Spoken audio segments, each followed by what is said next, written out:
Tanya and I'm studying English in UIC. The manager's name is Mr. Daniel, the teacher's name is Mr. Mike. I love speaking English and my English improves a lot. I'm going to talk about the war of Syria. The civil war of Syria is a war-like conflict that began in the early March 2011. In this war, they faced in the beginning the First Army of Syria against the rebel groups known in the west as the Opposition of Syria. As the survey of the opposition was extended, the repression of the government intensified.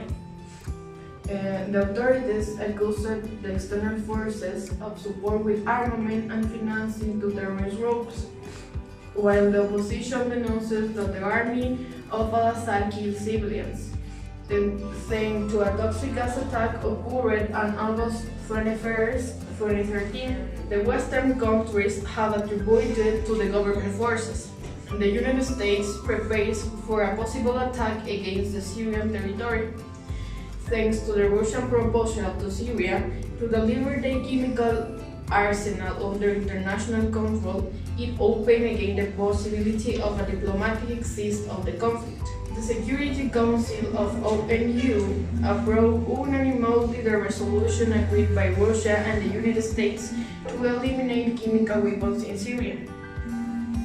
All this is generated as a result of high unemployment, the extensive corruption, the lack of political freedom, and the repression of President government Bashar al-Assad.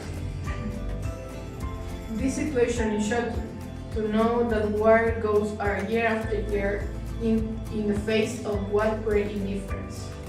The brutal bombings where part of the victims are children.